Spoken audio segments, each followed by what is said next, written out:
Question pour démarrer cette semaine avec vous. Faut-il craindre pour le prix de l'essence avec ce conflit au Moyen-Orient qui fait forcément redouter, je ne sais pas si j'ai le droit d'utiliser le mot, un choc pétrolier.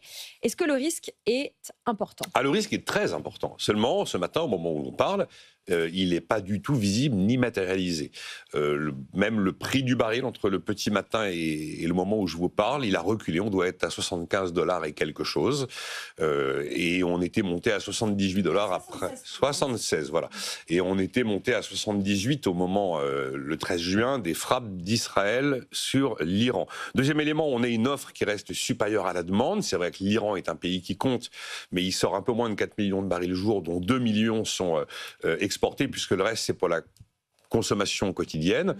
Et quand même, il y a une forme de résilience du baril de pétrole au phénomène géopolitique. On a eu quelques petites poussées de fièvre en octobre 2023, quelques-unes aussi en octobre 2024, lorsque cette fois-ci, c'est l'Iran qui avait attaqué Israël. En fait, le dernier moment un peu tendu sur le baril de pétrole, c'est l'invasion en Ukraine par la Russie, où là, effectivement, le baril était monté à $130, mais on voit qu'on en est loin, très loin aujourd'hui.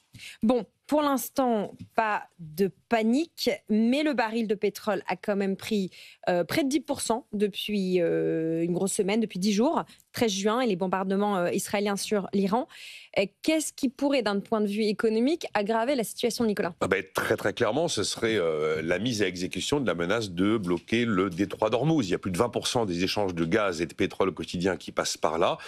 Dès l'instant où le détroit est fermé, vous avez une rupture d'approvisionnement et là, vous avez le risque d'un choc pétrolier. Sauf que ce serait économiquement suicidaire pour l'Iran parce que l'essentiel de son business d'hydrocarbures passe par là.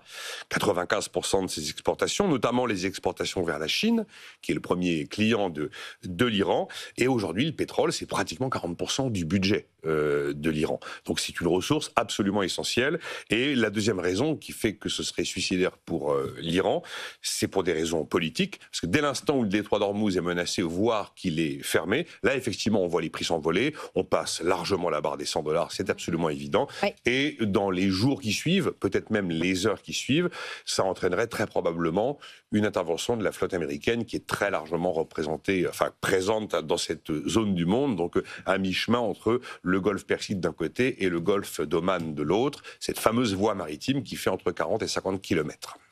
On parle du détroit d'Ormuz, qui est un sujet bien plus large que simplement la production iranienne. Alors, c'est pas uniquement une histoire de prix du baril avec un problème d'approvisionnement, c'est qu'en fait, ça créerait une crise dans les pays du monde arabe. Vous avez le pétrole du Qatar qui passe là, des Émirats arabes unis, une partie du pétrole saoudien et du pétrole du Koweït, sans oublier que ça mettrait en péril l'approvisionnement de la Chine, qui passe très largement par le détroit d'Ormuz.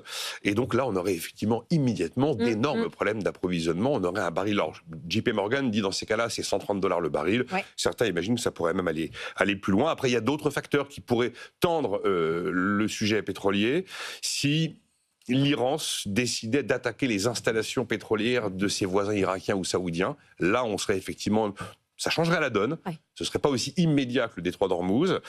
Ou alors si, cette fois-ci, les Israéliens décidaient de pilonner et de détruire des installations pétrolières iraniennes. Et là, effectivement, vous avez 15 jours de délai entre une très forte hausse du baril et la transmission à la pompe pour les automobilistes.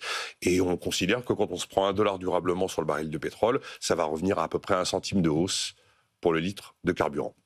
Mais on n'en est pas là aujourd'hui. On n'en est pas là. Voilà ce qu'on peut dire. Il est 10h38 pour vous qui consommerez cette chronique à emporter, si je puis dire. Mettez bien en contexte les éléments que vous entendez. L'heure, le jour sont importants. On est d'accord. Nicolas Dose à retrouver en podcast et en replay sur notre site et notre application. Nicolas, c'est bien sûr les experts tous les jours de 10h à midi, n'importe quand, sur justement notre site et notre application. Et Nicolas est aussi sur YouTube, sur la chaîne de BFM Business, où vous pouvez en commentaire participer à la discussion économique.